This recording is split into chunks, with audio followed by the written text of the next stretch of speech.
Padre. Hola, hijo. Hola. Hay veces que lo hacemos en el móvil.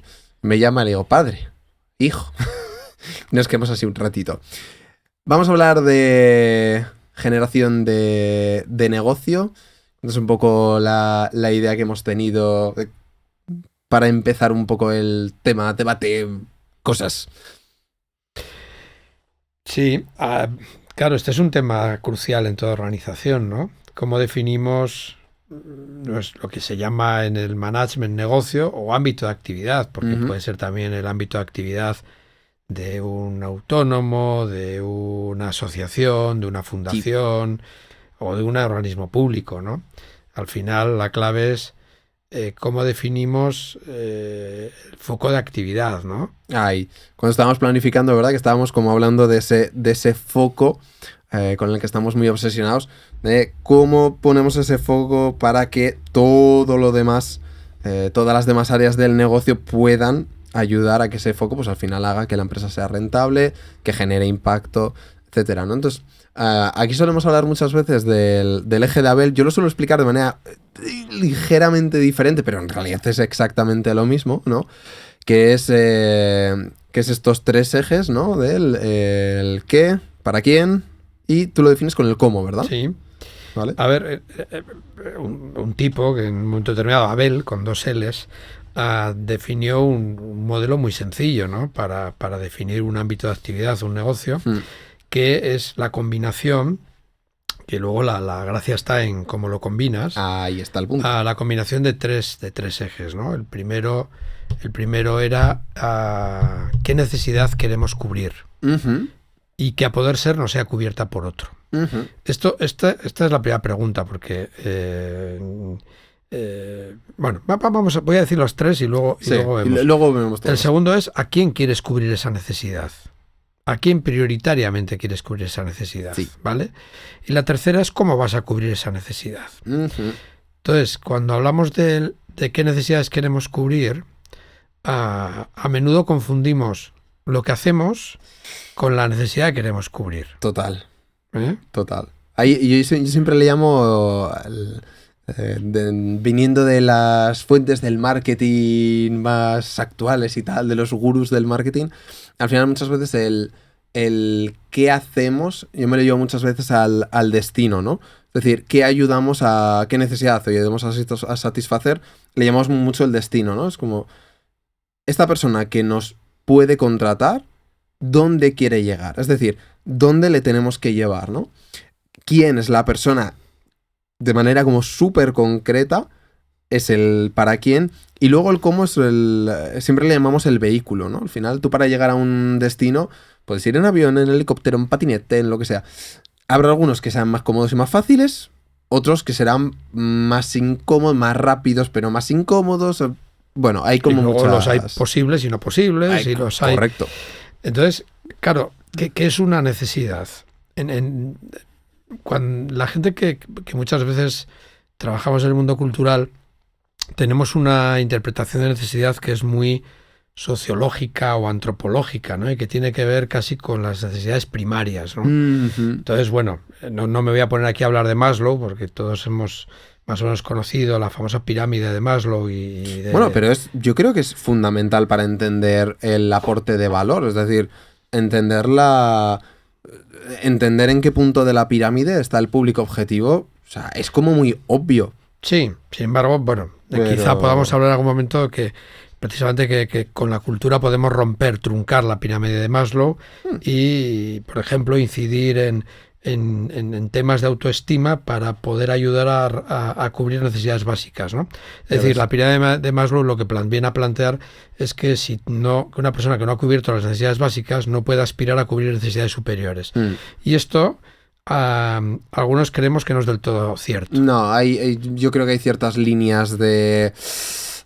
Seguramente no haya saltos muy grandes. No los hay. Porque la persona que se está muriendo de hambre no está aspirando a dejar un legado, seguramente. Está claro. Aspirando a comer. Eso es. Pero, sin embargo, está claro que reforzar algunas necesidades que tienen más que ver con autoestima, sentido de pertenencia, etcétera, ayudan a cubrir necesidades básicas. Absolutamente. Y ahí es donde también la cultura puede jugar un papel muy, muy importante, y sobre todo determinado tipo de metodologías de trabajo comunitario y demás que pueden ser muy importantes. Pero volvemos a un poco a esa idea de necesidad. Sí. Cuando hablamos en términos de los 3 ejes de Abel, de una necesidad, estamos hablando casi desde una visión más de marketing, ¿no? Necesidad es todo aquello que alguien cree que necesita.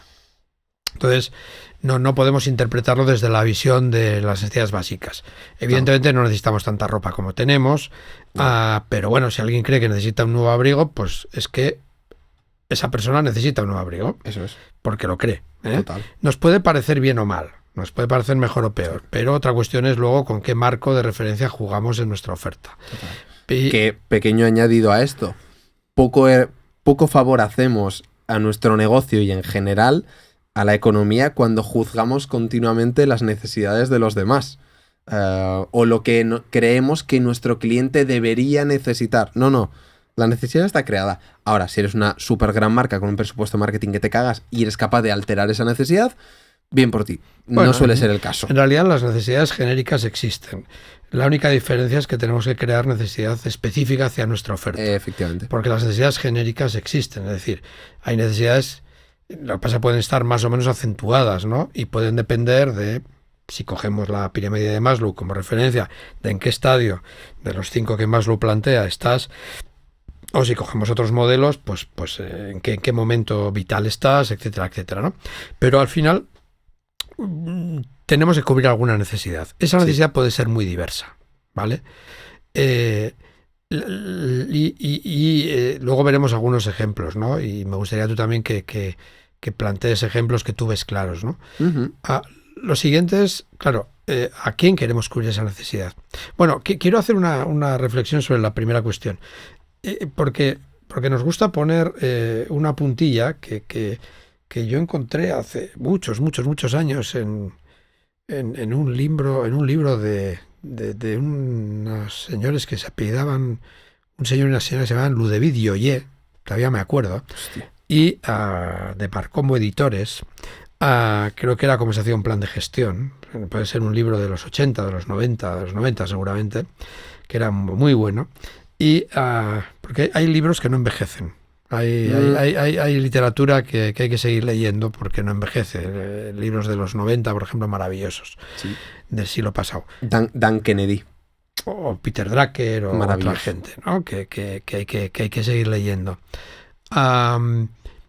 Que decía, ¿qué necesidad queremos cubrir que a poder ser no sea cubierta por otro? Lógicamente es muy difícil cubrir una necesidad que no es cubierta por otro. Eso te daría un valor diferencial de la leche. Pero, sí, bueno, hay que intentar, ¿no? La segunda es identificar a quién realmente quiero cubrir esa necesidad. ¿Quién tiene esa necesidad? Total. Y por tanto, en virtud de quién tiene esa necesidad y esa necesidad, defino el cómo voy a cubrir esa necesidad. Y un paso antes también, ¿no? Porque con la puntilla esta que hacíamos de que a poder ser nadie cubra, a ver, en el mundo en el que estamos, además globalizado, con acceso a información, es tan difícil que alguien no haga lo mismo que tú. Entre comillas, lo mismo, ¿eh? Diferentes metodologías, más capacidad de éxito, menos. Pero es muy difícil. En cambio, cuando somos pequeños y tenemos la capacidad de ennicharnos en un nicho concreto, cuando el a quién se convierte muy específico, ahí es mucho más fácil resolver algo que no pueda resolver. Y yo creo que puedo ser un buen ejemplo, ¿no? ¿Cuántas personas hay que forman, asesoran en marketing? Tropocientas mil. Dentro del sector cultural creativo, tampoco voy a decir tropocientas mil, pero hay muchas. Uh-huh. ¿A productores musicales? Somos dos. Y entonces, claro, a la hora de elegir, es que la gente lo tiene muy difícil para irse a otros lugares. Lo que sí va a haber productos sustitutivos, es decir, va a haber gente que hace cosas que sin ser lo mismo pueden parecerse y pueden ser sustitutivas. Esta es una realidad. Vuelvo a los 3 ejes porque creo que es muy importante hacer entender esto, ¿no? Es decir, definir la necesidad que quiero cubrir, definir bien el público al que quiero cubrir esa necesidad y luego definir muy bien el cómo. El cómo es... el cómo no es exactamente el mix de marketing, pero nos podría servir casi Sí. como el mix de marketing, cómo empaqueto la oferta, ¿no? ¿Qué servicio voy a ofrecer? ¿Qué producto o servicio voy a ofrecer? ¿Cómo lo voy a comunicar? ¿Cómo lo comunico? ¿Cómo facilito el acceso al mismo? Total. O el derecho de adquisición del mismo? ¿Cómo también con qué tipo de personal lo hago? ¿Con qué soportes físicos presto ese servicio? ¿Cómo es el modelo organizativo de la prestación del servicio? Sí. La propia comunicación que sucede en el servicio. Todos esos factores forman parte del cómo. Pero claro, estos tres elementos interactúan entre ellos y se condicionan. Eso significa que cuando cambio uno de ellos, estoy en un negocio diferente. Absolutamente. Suelo poner un ejemplo, que tú me lo has oído muchas veces, que es el de saber la hora. Es decir, hay una necesidad, es que bueno, hay personas que no necesitan saber la hora, ¿vale? Pero esas son las menos. Normalmente necesitamos saber qué hora es. O gente a la que se la suda. ¿Vale? Pero normalmente necesitamos saber qué hora es. Tú saber la hora puedes cubrir esa necesidad de formas muy diferentes. Total. Puedes cubrir esa necesidad a través de un reloj, a través del móvil, a través del computador, a través de... Hay quienes saben mirar el sol y hay quienes preguntan a otros, ¿no? Bueno, es decir, hay muchas formas de saber la hora, de cubrir una necesidad que es saber la hora. Correcto. Esa es como una necesidad básica que se puede cubrir de formas diferentes, ¿vale? Pero, y públicos diferentes necesitan cubrirlo de manera diferente. Por ejemplo, yo suelo contar la anécdota de que yo puedo estar delante del ordenador y si no tengo el reloj, pregunto la hora, porque yo no estoy acostumbrado a mirar la hora en el ordenador. ¿En serio? Sí. No, para mí el ordenador no es un cacharro que me dé la hora. Ya. Bueno, es simplemente un hábito. Es donde más lo miro, además. Yo llevo reloj, ¿no? Entonces, claro, para ti es normal mirarlo ahí. Sí, pues sí. Normal yo no llevo reloj. Mirarlo en el móvil, ¿no? Tú no llevas reloj. Sin embargo, los que llevamos reloj, ahora vamos a hacer un poco la interpretación al revés, ¿no? Este ejemplo también me lo has oído muchas veces y seguramente hay gente que me lo ha oído ya contar, ¿no? Pero todos los relojes tienen que dar la hora, pero no todos los relojes están en el mismo negocio. Correcto. ¿Por qué? Porque no todos los relojes cubren la misma necesidad. Es decir, tienen una funcionalidad inicial básica que es dar la hora. Pero esa función no es la principal de toda la tipología de relojes. Es decir, un Casio, un Swatch, un Cuervo Hijos, un Rolex, un Seiko, un Longines, un Citizen, un Festina, un Montblanc, todos dan la hora. Pero están en negocios diferentes. Total.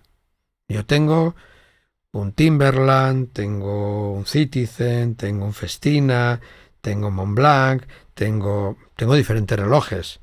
En realidad, bueno, yo tengo esos relojes, pero en realidad esos relojes responden, en este caso, a un mismo cliente, pero en realidad cubren necesidades diferentes. Total. ¿Vale? Es decir, porque están en negocios diferentes. Me explico. Un Casio de los que nosotros llamamos de primera comunión, que se han vuelto a poner muy de moda. Sí, es verdad. Estos Casios metalizados o dorados o tal, pues que era un reloj que era propio de los años 80, digamos. A mí no me pilló esa época, ¿no? De niño o de adolescente, pero sí he visto mucha gente, ¿no? Con aquellos relojes y que ahora se vuelven a llevar, pues que son un poco retro, ¿no? Que tienen un toque vintage, aunque están fabricados ahora, ¿no? Pues decíamos que eran el reloj de la primera comunión en su momento, ¿no? Era el reloj que regalaban a las niñas y los niños que hacían la primera comunión y que llevaban los chavales, ¿no? Puede ser en la época en la que los adolescentes querían un reloj marea, ¿no? Claro, es verdad que hay muchas personas mayores que tienen este recuerdo y que quieren ser un poco transgresoras, etcétera, y vuelven a comprar un Casio. Pero Casio en ese tipo está en un negocio muy diferente que evidentemente está un Rolex. Total. Rolex no está Rolex vende relojes y vende relojes excelentes, maravillosos, de una precisión increíble, claro. Pero vende estatus. ¿Vale? Mientras que Timberland vende aventura. O Smart vende la moda y vende capacidad de adaptarse a la moda, ¿no? Es decir, hay otros relojes que también venden moda, ¿no? Para segmentos diferentes de población. ¿Eso qué implica? Un cómo diferente. El cómo es, cómo se fabrica, cómo se distribuye, en qué punto se vende, cómo se publicita, qué precio tiene, cómo se comunica, qué sistemas tiene de garantía, qué sistemas tiene de postventa en general, que todo cambia. Es decir, tú no puedes comprar un Rolex en el supermercado no es igual, pero puedes comprar seguramente un Marea o un reloj sencillo, o puedes ir a una cadena de deportes a comprar un reloj muy sencillito para hacer deporte. Total. Que te cuesta casi más la pila que el reloj, ¿no? Claro, estamos hablando de negocios diferentes. Todos son relojes, pero son negocios diferentes. Y si vamos al mundo de la cultura, pues fíjate, y me gustaría que hagas luego tú tu propia reflexión, ¿no? Por ejemplo, tú puedes estar en el mundo del teatro, pero no es lo mismo hacer teatro para un público que quiere formarse en técnicas teatrales para ser profesional, que incluso formar en teatro a aficionados o a formar en teatro a gente en empresa que lo que quiere es adquirir habilidades de comunicación. Total. Son negocios diferentes. Sí. Pero además no es lo mismo estar en el ámbito del teatro formando que actuando, que dirigiendo, que programando, Total. que siendo un equipamiento escénico, que estás en negocios diferentes. Sí. Por eso hay dos elementos que en Cultursistema son muy importantes, que es definir en qué subsector estás, pero más importante todavía es dónde está tu aportación de valor principal, ¿no? Sí. Es decir, qué valor aportas. Y es muy fácil equivocarse, porque nos confunde el qué hacemos con el qué valor aportamos. Sí. Y el valor que aportamos va íntimamente ligado a la necesidad que cubrimos. Total. O sea, es que al final es... a mí me gusta mucho hablar de la ecuación de valor de Alex Hormozi. Me encanta porque es una manera tan sencilla de simplificar el valor, pero que se cumple siempre, ¿no? Yo siempre suelo poner el ejemplo del gimnasio y de la liposucción. En realidad, la necesidad es quitarme 30 kilos. Esto lo puedo conseguir con los dos. Si lo hago con el gimnasio, si miramos la ecuación de valor de Alex Hormozi, ¿no? Es como, vale, ¿cuál es el resultado a conseguir? Bueno, eliminar 30 kilos. De momento, ambas opciones están empatadas, ¿no? Liposucción y gimnasio. Si me voy a la segunda parte, que está multiplicando, nos encontramos con las probabilidades de lograrlo, probabilidades de éxito. Y aquí ya es donde empieza a variar muchísimo. Entonces, claro, si te vas a un gimnasio, de una cadena de gimnasios, fíjate, yo en el mío es un chollazo, pago 20 euros al mes. Maravilla. No me hacen ni puñetero caso, tampoco me apetece que me hagan caso, ya está, pago mis 20 euros religiosamente. Claro, pero si yo no sé nada sobre fitness y... ¿Cuál es la posibilidad real que tengo de conseguirlo? Quitarme 30 kilos. Muy baja. Muy baja. En cambio, en una liposucción, no sé si el 100%, pero me atrevería a decir que un 99, largos por ciento, ¿no? Entonces, ante el mismo resultado, ante la misma necesidad, diferentes formas de lograrlo aportan un valor totalmente diferente, ¿no? Y luego tenemos las partes de abajo de la ecuación de valor, ¿no? Que son las que dividen, que es tiempo y esfuerzo. Que esto es fundamental. Cuanto más tiempo tengo que utilizar para conseguir mi resultado, evidentemente, menos estoy dispuesto a pagar. Oye, te puedes sacar la carrera en 5 minutos o en 15 años. El título lo tienes igual y los conocimientos y todo es igual. En uno vas con un chip, una descarga ahí que ¡paf! Ya está. Y en la otra, pues bueno, pues no sé, pues repites muchas veces. Yo qué sé. Evidentemente elegirías la de los 5 minutos. Cuanto menos tiempo, mejor. Y luego la del esfuerzo. Cuanto más esfuerzo implique, evidentemente, y ya no solo esfuerzo físico, mental, que son muy importantes, pero también económico en el sentido de qué tengo que dejar de hacer para poder hacer otra cosa, ¿no? En términos de coste de oportunidad. Claro, cuanto mayor sea el esfuerzo, peor. Entonces, a mí en ese eje siempre me gusta dibujar la ecuación de valor, porque eso dibuja muy bien el quién, que es una de mis mayores obsesiones, ¿no? El definir muy bien cuáles son los perfiles de cliente. Pero al final, el hecho de que, y a mí que me gusta mucho hablar de productos o servicios de alto valor, el hecho de que tú configures un servicio, un producto de una manera o de otra, pensada en un cliente o en otro, varía totalmente. Yo les decía siempre el ejemplo que pongo de producción musical, ¿no? Que es lo que me toca más de cerca, que es, tú puedes coger y traerte a un artista, el mismo artista, ponerle a grabar, no decirle nada, no darle indicaciones, te dedicas a grabar, pausar, ¿te gusta? Sí, no, tal, borramos, hacemos otra vez, venga. Terminas, le entregas su canción y se va para su casa. Bueno, en realidad estás haciendo tu trabajo. Sí. Es decir, que es el cómo, que es el vehículo, ¿no? Que es mediante la grabación, la mezcla y el mastering, te entrego un resultado que puedes subir a plataformas, bla, bla, bla. Pero si alteramos la ecuación de valor y vamos realmente a ver qué es lo que quiere ese artista, que es, ¿realmente lo que quiere es una canción en sus manos? Habrá algunos que sí.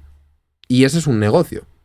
Pero habrá otros que no, que lo que quieren es, a largo plazo, llenar un Within Center o llenar su primer concierto o llegar a sus primeras 1000 escuchas en Spotify. Y entonces, si nuestro servicio le ayuda a cubrir eso, a llegar a ese objetivo, entonces es mucho más fácil que el aporte de valor, ¿no? Siempre digo, ¿y si en lugar de sencillamente grabarle, te sentaras, como estamos tú y yo aquí, y dijeras, vamos a mirar la letra, vamos a ver cómo le podemos sacar más chicha a esta letra? Claro, es que al final esto es, ¿no? Vuelvo al ejemplo que has puesto de la liposucción. La liposucción es rápida y parece que garantiza el resultado. Sí. Pero todos sabemos que el efecto rebote es muy posible. Es decir, que cuando no ha habido un esfuerzo añadido y no ha habido un fortalecimiento de la voluntad, la posibilidad de volver a recuperar los kilos es muy alta. Bueno, de alguna manera esto pasa efectivamente en el mundo de los servicios. Uno, porque ocurren dos cosas, y en el ámbito cultural ocurre mucho. Que hay un autoengaño tanto de la parte de la oferta como de la demanda. Es decir, muchas veces el cliente que o tiene poco tiempo o no tiene suficiente criterio o lo que sea, pide algo fácilmente digerible. Sí. Por ejemplo, esto pasa mucho en el mundo del arte contemporáneo, ¿no? Es decir, lo digo al revés. Por ejemplo, en el mundo de la música clásica, yo soy abonado de la Sinfónica de Euskadi, Sí. y cuando hay, muchas veces al comienzo del concierto, igual meten una pequeña pieza contemporánea, de música contemporánea para orquesta, que han encargado a algún compositor. La mayoría del público, que es un público de edad avanzada, pues sabéis una idea, yo soy de los más jóvenes, es un público de edad avanzada, normalmente no le gusta.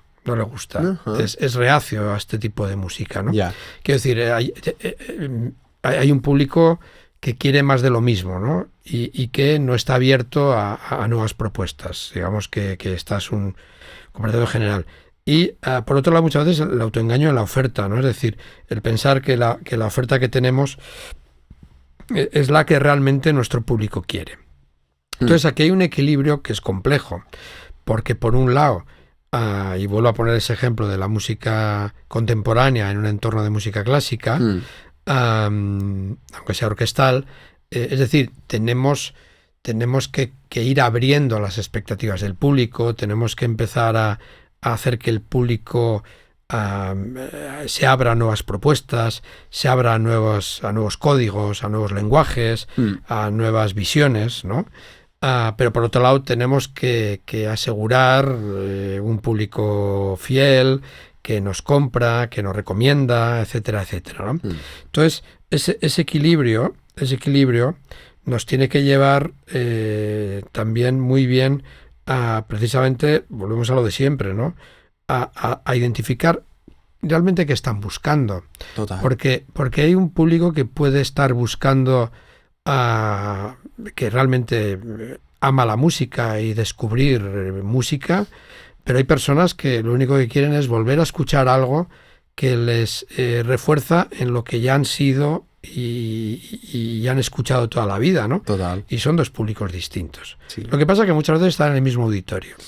Pero son dos públicos pero distintos. son dos públicos distintos. Y eso nos pasa en muchas actividades. Por eso te ponía el ejemplo. No es lo mismo hacer dinámicas teatrales para escolares que hacer dinámicas teatrales en el mundo empresarial para la mejora de la comunicación interna, por ejemplo.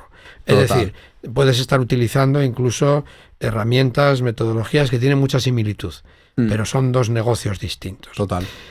Entonces, esa necesidad de que todos tenemos de pensar no tanto en qué hacemos, como en qué necesidad cubrimos y qué valor aportamos y a quién. Total.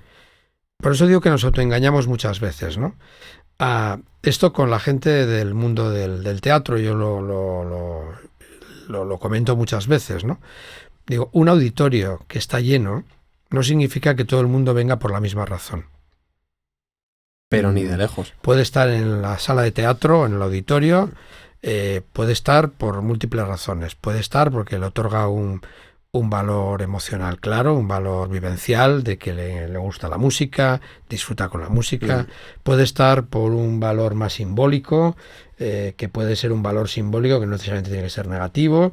Simplemente me siento parte de una comunidad o me siento parte de una élite o mira, es un entorno donde socializo, etcétera, etcétera, o un valor más funcional, ¿no? Bueno, pues mira, no quiero estar solo en mi casa. Entretenimiento y punto.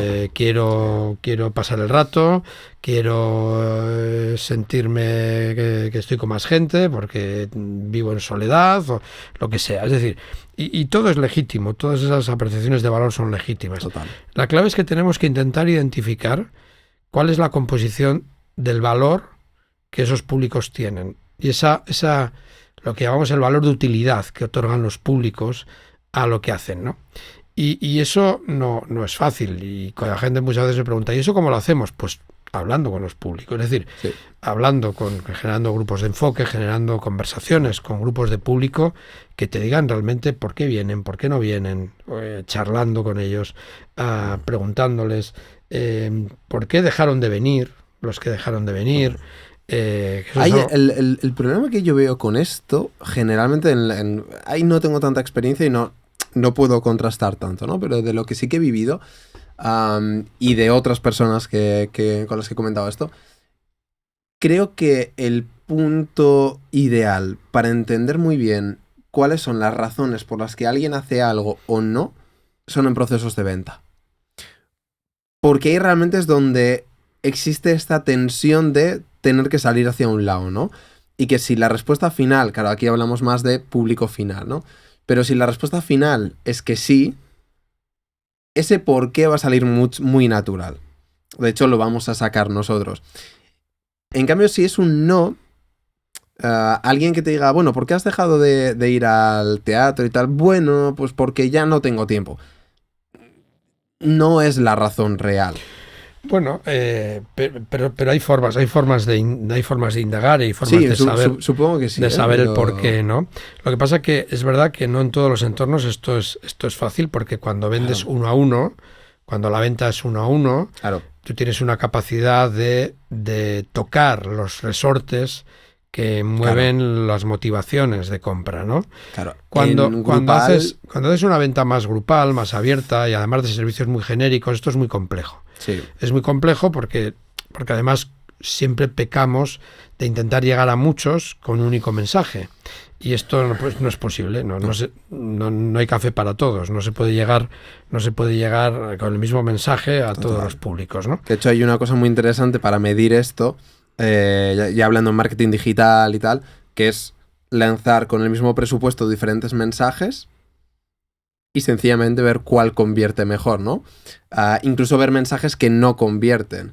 Cosas como, pues, por poner un ejemplo, ¿no? lo que voy a decir igual es una tontería, pero teatro tal, y después del teatro, a los que compréis entradas, después del teatro se hace un pequeño catering para socializar y comentar la obra. Y de repente aquello se llena. Bueno, sabes que ha sido un argumento interesante, pero has tenido que ser lo suficientemente específico como para testear eso. Sí. A ver, yo creo que hoy las herramientas digitales nos permiten cosas que antes no nos permitían, ¿no? Nos permiten segmentar mejor, Sí. nos permiten lanzar mensajes mucho más diferenciados a públicos diferentes, que buscan cosas diferentes, incluso con una oferta común. Es decir, Total. que con una oferta común tú toques los resortes de utilidad y de valor que cada uno da, ¿no? Sí. Y le puedes ajustar la oferta mucho mejor. Es decir, aquellas personas que su interés básicamente es socializar, les puedes ofrecer venir media hora antes o una hora antes al espacio escénico, Total. donde pueden tomar algo en el bar, si lo hay, donde pueden charlar con otros, donde pueden tal.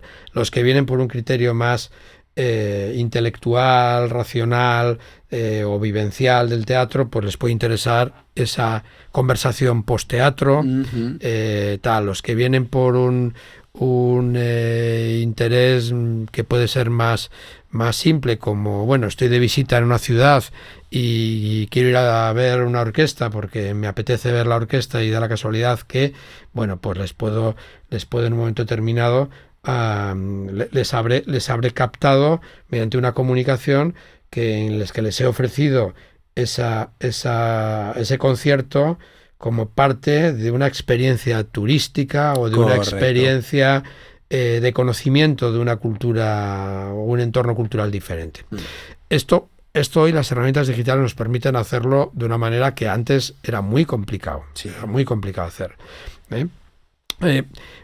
Pero seguimos teniendo la misma necesidad básica, que es, valga la reiteración, identificar las necesidades que diferentes públicos tienen en relación con nuestra oferta y ser capaces de ajustar la oferta, y ahí está el marketing mix, el mix de marketing operativo, para que lo ajustemos realmente a satisfacción de diferentes expectativas de utilidad, diferentes expectativas de valor, ¿no? Por eso siempre la primera pregunta es ¿qué necesidad queremos cubrir? Es decir, ¿qué necesidad queremos cubrir? Y seguimos poniendo demasiado empeño en comunicar lo que hacemos, y nosotros mismos pecamos muchas veces de eso, Sí. Lo que hacemos más que la necesidad que cubrimos. Total. ¿Vale? Entonces, primero, la necesidad que queremos cubrir, tener claro a quién y tener claro a quién no. Uy. Eso es y otro cómo. melón. Y en el cómo, tener claro qué eso. hacemos y tener muy claro qué no hacemos. Sí. Porque tan importante, y esto liga mucho con el capítulo que hemos dedicado al emprendimiento, tan importante como tener claro a qué te vas a dedicar, es tener claro a qué no te vas a dedicar. Sí. Lógicamente, a veces, cuando el estómago aprieta, uno hace cosas que igual no era lo que pretendía. Pero no lo metas a tu portfolio. No te equivoques. Eso lo has tenido que hacer y era un proyecto estomacal, ya está. Lo haces, tampoco hace falta contarlo. Eso, no lo comuniques. Siempre digo, yo hago muchas cosas, aparte de esto, de Evolution, pero no lo cuento. ¿Por qué? Porque mi foco está únicamente en comunicar esto. Ahora ya empezamos a comunicar más como parte de las caras de Kultursistema, ¿no? Pero sí, esa manía de... de que tengo que generar autoridad y que se vea que he hecho muchas cosas, es que eso resta autoridad, en realidad. Sí, cuando se ve demasiada dispersión, a veces, incluso cuando tienes el foco muy claro, pero por ejemplo, el que nos pasa a veces en Conexiones Improbables, que nuestro diferencial básicamente es metodológico. Sí. Pero el diferencial metodológico lo aplicas a campos muy distintos. Eso hace más compleja el entendimiento. Sí. Porque claro, puedes estar haciendo un proyecto que tiene que ver con urbanismo, puedes estar haciendo un proyecto que tiene que ver con salud, puedes estar haciendo un proyecto que tiene que ver con industria, y sin embargo estás trabajando con metodologías de base artística y cultural. Pero eso cuesta, porque nuestras mentes han sido entrenadas desde la perspectiva de la especialización temática, no desde la especialización metodológica. Sí. Es decir, esto es, por poner un símil en salud, el sistema de salud, digamos, occidental, Sí. se basa en la enfermedad y en la cura y en el tratamiento de la enfermedad. Es decir, las especialidades médicas, exceptuando la medicina general, digamos, la medicina de atención primaria, Sí. y los de medicina medicina interna, si me parece que se denomina, ahora de repente me ha entrado la duda. Sí. Los demás trabajan una especialidad, es decir, tú te encuentras mal. Los de digestivo te miran solo el digestivo, los de neurología te miran desde el punto de vista neurológico, los de traumatología desde el punto de vista traumatológico. Pero puede ocurrir que haya una interacción entre los males que tú tienes, en el sentido, la medicina china, por ejemplo, es una medicina holística, ¿no? Es decir, intenta entender el cuerpo como una unidad. Esto es lo que, es decir, es lo que a veces pasa cuando tu especialización es más metodológica que temática, que estamos en un entorno que dificulta entender. Sí. Dificulta entender. Por eso es más fácil entender lo que haces que el cómo lo haces. Claro. Por ejemplo, en nuestro mundo, cuando hablas de trabajar con artistas para hacer procesos de innovación, a la gente le cuesta mucho porque a un artista le ve como un generador de artefactos. No le ve como, claro, no le ve como un investigador, no le ve como un usuario extremo, no le ve como un catalizador creativo, no le ve, es decir, ve el resultado habitual de su obra. No ve el cómo, no percibe la metodología, los marcos de pensamiento, las formas de hacer que hay detrás de su obra. Y este es un problema. Entonces, sin embargo, fíjate, para nosotros, en esos 3 ejes de Abel, lo que hacemos está más en el cómo que en el qué. Esto nos costó, alguna vez me lo has oído contar, que yo dirigí otra empresa durante mucho tiempo, durante 25 años, y recuerdo que nosotros cuando nos definíamos como una empresa de gestión cultural. Y los primeros años, y nos iba muy bien. Pero hubo un momento en que decidimos, algo ocurre, porque somos una empresa de gestión cultural y casi todos nuestros clientes no son del ámbito propiamente cultural. Eran una fundación bancaria, bueno, sí que hacía proyectos básicamente educativos, era una cadena de supermercados, era un instituto de la mujer, era un departamento de economía social y trabajo. Y entonces la reflexión un poco la tuvimos que hacer al revés, ¿no? Dijimos, pero estos en realidad, ¿por qué nos compran? ¿Por qué nos compran proyectos de base cultural? Porque la necesidad que nosotros nos autoengañábamos, creíamos que estábamos en el negocio de la cultura. No, en realidad estábamos en el negocio de la comunicación. Claro. Porque nos compraban porque veían en nosotros una manera de comunicar a través de la cultura diferente. Claro. Entonces fue cuando nos dimos cuenta que realmente no estábamos tanto en el negocio de la cultura, sino en el negocio de la comunicación. Sí, y si rascas un poco más, en realidad, supongo, pero más en el ámbito de la diferenciación comunicativa, entiendo, ¿no? O sea, de poder generar un impacto diferencial que luego eso les lleve a determinados puntos. Pero fíjate qué problema tiene una organización que cree estar en un mercado y en realidad está en otro. Porque nosotros no hacíamos una acción proactiva desde la perspectiva desde el negocio de la comunicación, la hacíamos desde el negocio de la cultura y en realidad nuestros compradores buscaban otra cosa. ¿Eso a qué nos llevó? Nos llevó a definir 2 negocios claramente diferenciados, pero íntimamente relacionados metodológicamente. Es decir, la base metodológica era la misma, pero entonces empezamos a trabajar intensamente en el mundo de la comunicación, a relacionarnos con el entorno de otras organizaciones del mundo de la comunicación, a organizar eventos y a organizar acciones de comunicación desde nuestra forma de percibir la comunicación, que tenía una base creativa y pedagógica muy importante, y a la par darnos cuenta que teníamos que hacer un esfuerzo en reforzar nuestra vertiente cultural en el negocio propiamente cultural. Claro. Para buscar clientes que las necesidades que necesitaban cubrir eran puramente culturales. Claro, porque si no, igual ahí ese negocio se os moría. Eso es. Es decir, habíamos hecho de la cultura una base metodológica, creyendo que trabajamos en el negocio de la cultura, pero en realidad estábamos trabajando con la cultura en el negocio de la comunicación. Ajá. Pero a partir de ahí trabajamos en los dos negocios y desarrollamos muy bien los dos negocios. De hecho, llegamos a tener una organización muy potente en el mundo de la comunicación y llegamos a ser un referente básico en el mundo de la consultoría cultural, la formación cultural, y la formación sobre todo en gestión cultural. Bien, esto lo pongo como ejemplo de que muchas veces te puede ir bien y sin embargo puedes estar perdido. Es decir, Total. puedes... Y si estás perdido, puede llegar un momento en que te desorientes y empiece a ir mal, Sí. porque estás disparando en dirección equivocada. Por eso hay que tener siempre muy claro, uno, qué necesidades quieres cubrir y a quién. Y si empezamos al revés, si ya tienes clientes, tener muy claro realmente por qué te compran. Total. ¿Por qué te compran de verdad? No porque Sí. tú crees que te compran.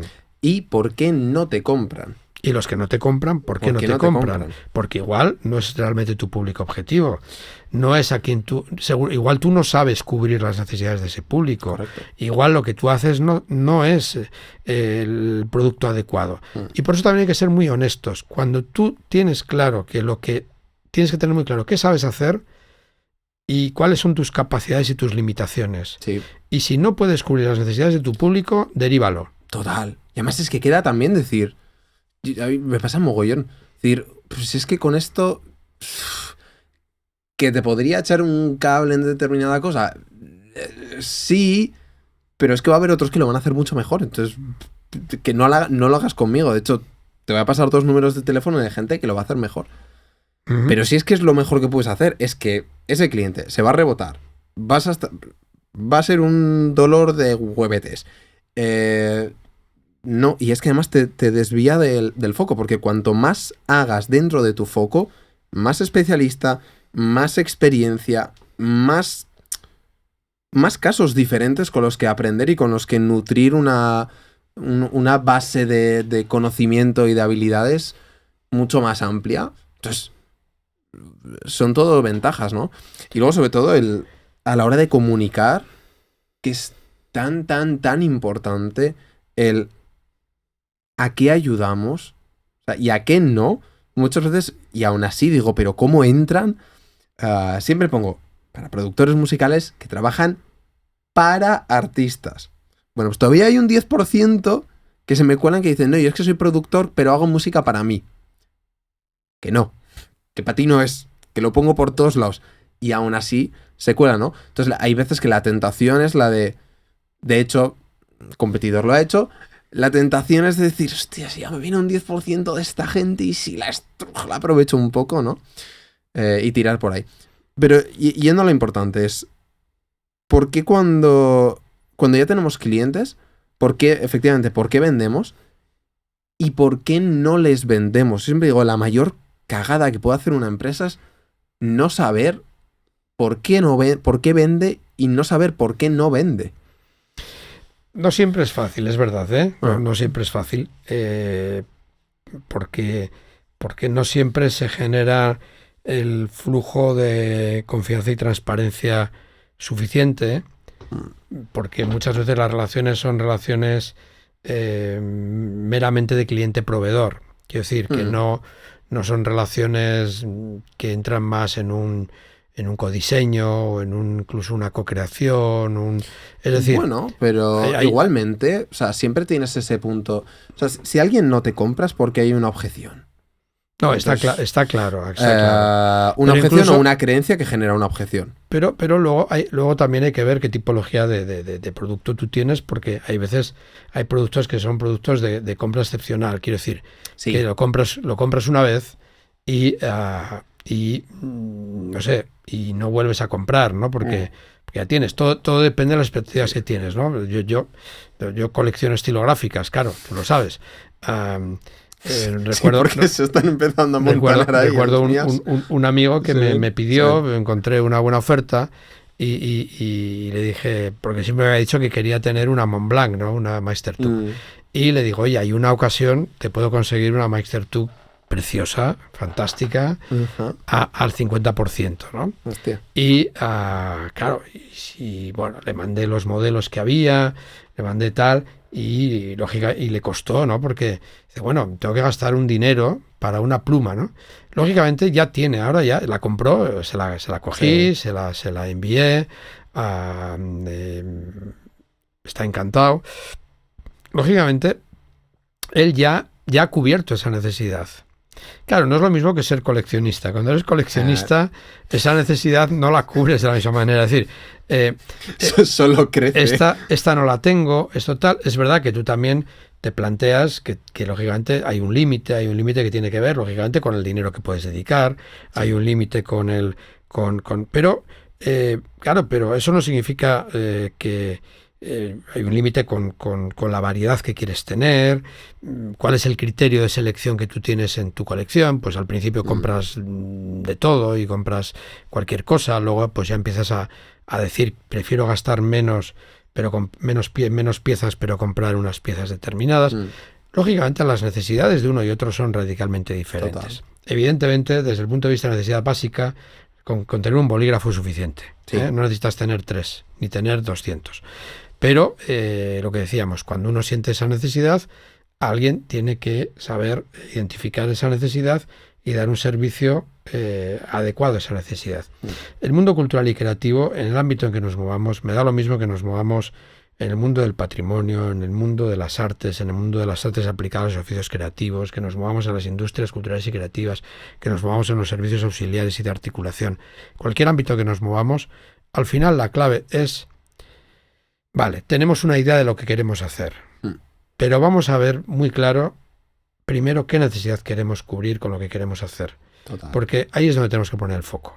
El foco lo tenemos que poner en el valor añadido que damos a alguien para cubrir esa necesidad. Sí. Esa necesidad puede ser, como tú has dicho, en términos aspiracionales, puede ser un desafío, puede ser un reto, puede ser una necesidad básica, puede ser cualquier cosa, pero tenemos que identificarla. Total. Es decir, tenemos que saber si la gente, si nuestro público lo que busca es reírse, si lo que nuestro público busca es pasar miedo, que también hay quienes les gusta pasar miedo, si nuestro público lo que le gusta es sentirse seguro volviendo a escuchar lo que ha escuchado muchas veces, si nuestro público lo que quiere es emocionarse hasta el sollozo, si nuestro público lo que quiere es relacionarse con otros, si nuestro público lo que busca es ser más eficaz, si nuestro cliente lo que busca es rentabilizar mejor su negocio, si lo que nuestro público busca es lo que sea. Al final hay una cuestión que todos buscamos, que es sentirnos queridos y sentir que importamos. Y eso es un componente añadido que debemos de poner siempre en la relación con nuestros públicos. Y respetar siempre al público y lo que tú has dicho al principio. No prejuzgar lo que nuestro público necesita. Podemos decidir trabajar con ese público o no. Pero no prejuzguemos. Sí. No prejuzguemos. No intentemos cambiar lo que son, lo que deberían querer. Que esto pasa mucho en el sector cultural, porque jugamos con una especie de superioridad moral, ¿no? Superioridad moral, que a veces es una soberbia ética, es que la gente no sabe, la gente no entiende, la gente no está... No, las personas viven de maneras diferentes, en entornos diferentes. No todo el mundo ha tenido la suerte de poder escuchar música desde niño, o de poder educarse en la apreciación de las artes, o de poder... No ha tenido esa fortuna. Lo que tenemos... el otro día que hice que estaba haciendo la consultoría con la compañía de teatro, hubo una cosa que dije, ¿no? Porque claro, decían, claro, es que cuesta mucho traer a los públicos porque es que los públicos no están acostumbrados. Ya, tampoco estaban acostumbrados a beber Coca-Cola, o a ir a X sitio, o ir a otro. Y es incluso cosas, vamos a decir, perjudiciales, como puede ser una comida rápida, basura, alcohol, tabaco, bla, bla, bla. Oye, ¿algo han hecho esas marcas bien? Que han hecho que algo, teóricamente, vamos a decir, negativo, ¿no? O no lo mejor del mundo, o incluso una música más comercial de tal, hayan arrastrado público ahí. Bueno, hay muchos elementos, algunos evidentemente tienen que ver con la inteligencia en marketing, pero también tienen que ver con la facilidad del producto y con el Sí. bajo nivel de exigencia, ¿vale? Sí, también. Hay prácticas que requieren un nivel de exigencia que plantea ya muchas barreras de entrada, ¿no? Más Pues porque esfuerzo. esto me va a suponer esfuerzo, no sé si me va a gustar, quizá no es para mí, hay muchas barreras, hay múltiples barreras. Hay Se pueden trabajar, claro. Una cosa que yo les puse como ejemplo es, hay una divulgadora, que es Ter, que es, si no me equivoco, ella es arquitecta de profesión, y luego todo lo que tiene que ver con el mundo del arte, sobre todo la parte de arquitectura y pintura, le encanta. Hay un vídeo suyo analizando 3 obras, no me va a salir el autor ahora, que tú las ves y dices, bueno, son bonitas, ya está. Las analiza de una forma que dices, pasas de decir, bueno, son bonitas, a decir, qué obra de arte maestra. Pero claro, si pretendemos que un usuario cultural habitual esté en una lógica de voy a ir a ver esto porque esto es una obra de arte, pero si es que no sé por qué es una obra de arte. No sé dónde está. Bueno, ahí es donde lo está bonito, también, ¿no? la importancia de la mediación, la importancia Claro. de la difusión, la importancia de la Total. socialización. Que es vital. Estamos en un sector que es complejo, es muy complejo y que tiene, es como hemos hablado, lógicas muy específicas, además muy diferentes. Claro, es más atractivo para determinados públicos el videojuego, aunque sea de guerra y Sí. y de matar, que precisamente pues no parece muy edificante, Sí, soy. que ir al teatro. Ir al teatro implica primero el hecho de desplazarte, de ir a otro lugar, o incluso ahora ir al cine después de la pandemia, ¿no? Sí. Ir al cine implica un hecho de voluntad de ir Sí. a un lugar. Y yo tengo que ir al cine solo últimamente. Un lugar Que no hay manera. donde vas a una sala, donde pagas una entrada, donde no estás en tu casa, donde estás con otra gente, que normalmente estás bien, pero también hay algunos que comen palomitas y meten ruido, o hacen no sé qué, o bueno, pues es decir, supone un esfuerzo, pero también supone una satisfacción diferente. No es lo mismo la experiencia de ver una película en pantalla grande, y sobre todo si es muy grande, a verlo en televisión. O no es lo mismo ver teatro en vivo que ver algo que ves en televisión. Sí. No es lo mismo. Ese ir acostumbrando, claro, hay que trabajar mucho la comunicación del valor de eso. Total. Y por eso hay que trabajar mucho el valor de la experiencia, y sabiendo que hay muchos tipos de públicos, y que hay un público habitual, hay un público interesado que necesita un empujoncito, que es el que primero tenemos que trabajar, y luego hay públicos más difíciles, hay un público indiferente, y por supuesto hay un público hostil. Siempre hay un público que nos odia. Sí. Y el público que pues bien. Bueno, pues ya está, pues que nos odie, no hay que gastar mucho esfuerzo ahí. Si eres una entidad pública, quizá puedes dedicar esfuerzos a ver cómo relajas esa hostilidad, o qué tipo de producto cultural puede ser acorde a ese público que tiene cierta hostilidad, ¿no?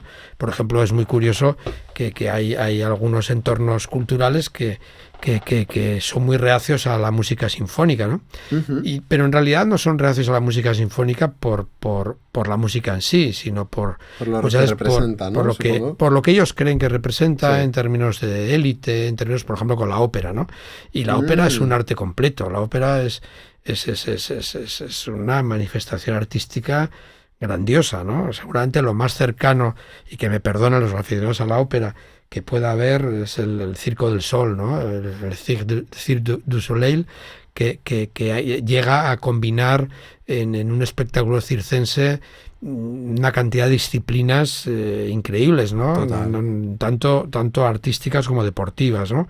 Entonces, bueno, el son es un arte en mayúscula, pero sin embargo tenemos una especie de prevención con la ópera, porque la hemos asociado a una élite, la hemos asociado a un comportamiento social determinado, a unas vestimentas, a unos rituales, etcétera. Y al no entender, además,